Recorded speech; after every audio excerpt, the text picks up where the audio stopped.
Adik-adik, ketemu lagi dengan Kak Michelle di Sekolah Minggu Online Gemit Agape. Nah, hari ini Kak Michelle mau bercerita tentang asal mula kata Kristen. Siapa yang tahu? Penasaran adik-adik? Sebelum mulai cerita, Kak Michelle ajak adik-adik semua kita mau nyanyi dulu untuk mempersiapkan hati mendengarkan firman Tuhan. Kita angkat pujian Alkitab Buku Terindah.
Semua lipat tangan, tutup mata, ikut Kak Michelle berdoa ya di rumah. Tuhan Yesus, sekarang kami mau mendengarkan firman Tuhan. Tolong kami supaya kami bisa mengerti dan melakukan. Di dalam nama Tuhan Yesus kami sudah berdoa. Amin. Nah, adik-adik, Kak Michelle tadi sudah bilang akan bercerita tentang asal mula kata Kristen. Cerita ini diambil dari Kisah Para Rasul 11 ayat 19 sampai 30. Adik-adik bisa buka Alkitabnya dan baca di rumah. Nah, adik-adik, suatu hari ada seorang bapak bernama Bapak Stefanus. Bapak Stefanus ini dia sangat baik dan sangat beriman. Dia sering menceritakan tentang Tuhan Yesus adalah Allah dan Juru Selamat kepada semua orang. Tapi waktu itu banyak orang yang tidak percaya Tuhan Yesus adalah Allah, sehingga mereka marah kepada Bapak Stefanus dan mereka menghukum mati dia dengan cara dia dilempar pakai batu hingga mati adik-adik. Nah, setelah Bapak Stefanus mati, ketika murid-murid Yesus yang lain mendengar tentang penganiayaan Bapak Stefanus, mereka akhirnya tersebar ke daerah-daerah yang lain. Dengan tersebar mereka ke daerah yang lain, mereka tetap menceritakan tentang Tuhan Yesus. Tapi mereka hanya bercerita kepada sesama bangsa mereka saja, yaitu orang Yahudi. Mereka masih takut adik-adik untuk bercerita kepada orang lain yang bukan bangsa mereka, karena mereka takut akan dianiaya lagi seperti Bapak Stefanus. Tapi adik-adik, beberapa dari mereka ada yang pergi ke sebuah kota bernama Antioquia. Nah, kota Antioquia ini banyak orang yang belum percaya tentang Tuhan Yesus. Tapi di sana beberapa murid Yesus ini menceritakan tentang Yesus adalah Tuhan dan Juru Selamat. Bagaimana Tuhan Yesus datang ke dunia ini, mati di atas kayu salib untuk menebus dosa kita semua. Dan barang siapa yang percaya kepada Tuhan Yesus, dia pasti akan diampuni dosanya dan diselamatkan. Ketika murid-murid Yesus itu bercerita kepada orang-orang itu, Roh Kudus bekerja sehingga banyak orang-orang di Antiokhia yang menjadi percaya kepada Tuhan Yesus. Wah, ini kabar sukacita adik-adik. Dan kabar ini terdengar sampai ke Yudea dan terdengar oleh jemaat di sana. Mereka mengirimkan pemimpin mereka bernama Bapak Barnabas. Nah, Bapak Barnabas dikirim. Bapak Barnabas, kamu pergi ke Antiokhia ya, lalu kamu lihat di sana. Katanya orang-orang di Antiokhia sekarang percaya kepada Tuhan Yesus. Akhirnya Bapak Barnabas pergilah ke sana adik-adik. Setelah Bapak Barnabas sampai di Antiokhia, Bapak Barnabas sangat bersukacita. Ternyata benar adik-adik. Mulai banyak orang yang percaya kepada Tuhan Yesus di Antiokhia. Lalu Bapak Barnabas menasehati mereka, kalian harus setia, harus taat kepada Tuhan. Adik-adik, Bapak Barnabas juga orang yang sangat baik. Dia sangat lembut dan sangat beriman. Sehingga sekali lagi Roh Kudus bekerja lewat Bapak Barnabas. Dan semakin banyak orang yang percaya bahwa Tuhan Yesus adalah Allah dan Juru Selamat. Wah, Bapak Barnabas semakin semangat melayani Tuhan adik-adik. Terus Bapak Barnabas pikir, kayaknya saya butuh teman lagi. Saya harus mencari teman saya. Namanya Bapak Saulus, atau yang kita kenal dengan nama Bapak Paulus. Di mana ya Bapak Saulus berada?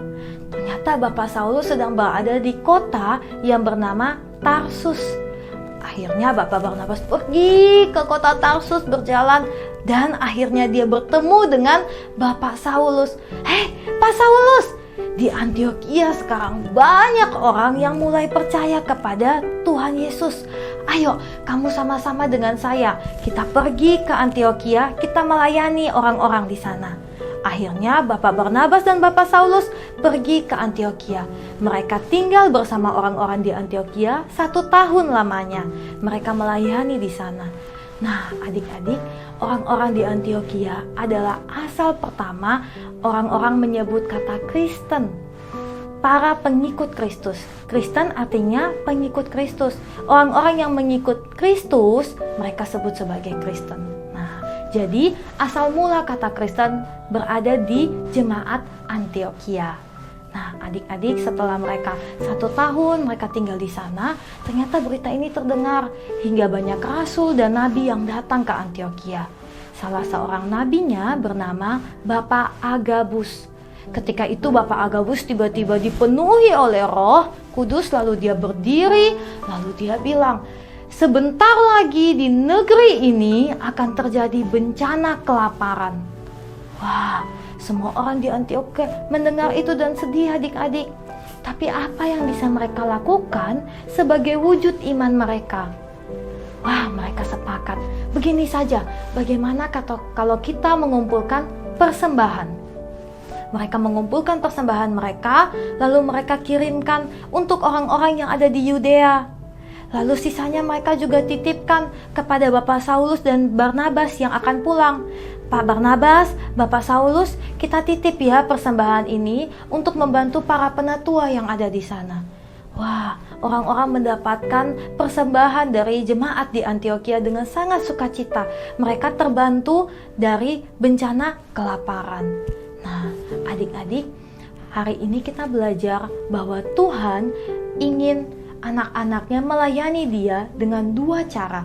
Yang pertama adalah memberitahukan kepada orang lain tentang siapa itu Tuhan Yesus. Siapa itu Tuhan Yesus? Adalah Allah dan Juru Selamat kita. Kepada siapa adik-adik harus bercerita? Siapapun yang adik-adik temui.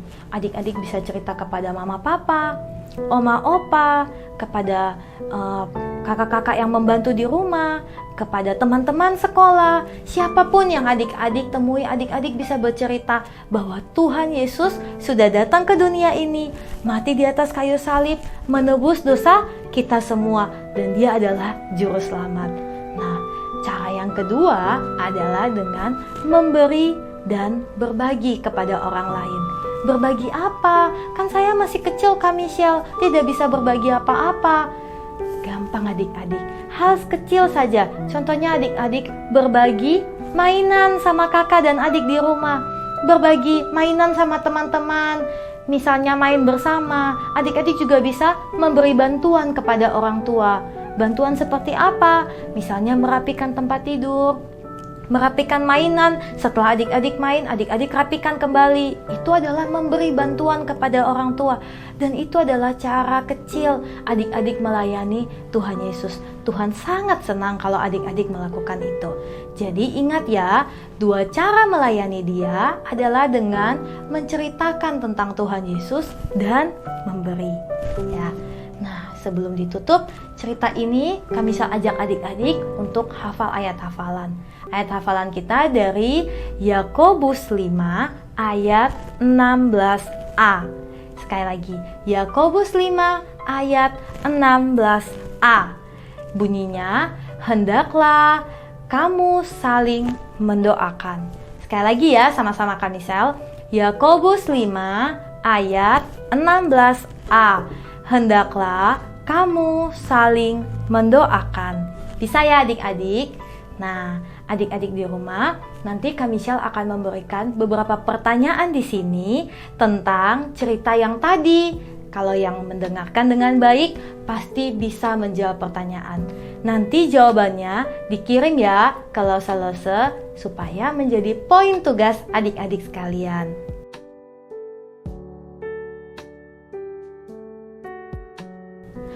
Sekarang semua lipat tangan, tutup mata, kita mau berdoa tutup cerita. Tuhan Yesus, terima kasih kami sudah mendengarkan firman Tuhan. Tolong kami supaya kami bisa menjadi pelayan Tuhan yang baik dengan memberitakan firman Tuhan dan berbagi kepada orang lain. Terima kasih Tuhan Yesus, dalam nama Tuhan Yesus kami sudah berdoa. Amin. Sebelum menutup sekolah minggu pada pagi hari ini, sama-sama kita angkat pujian Tanganku Kerja Buat Tuhan.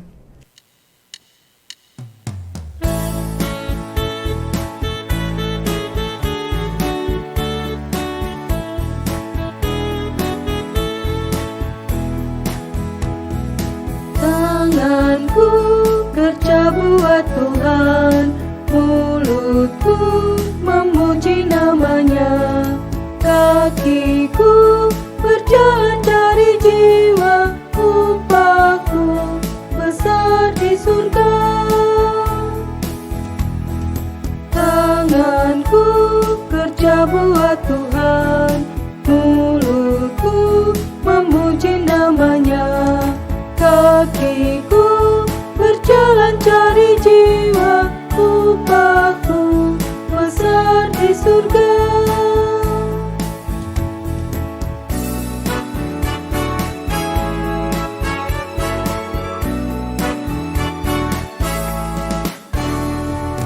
Tanganku kerja buat Tuhan, mulutku memuji namanya, kakiku berjalan cari jiwa, upahku besar di surga.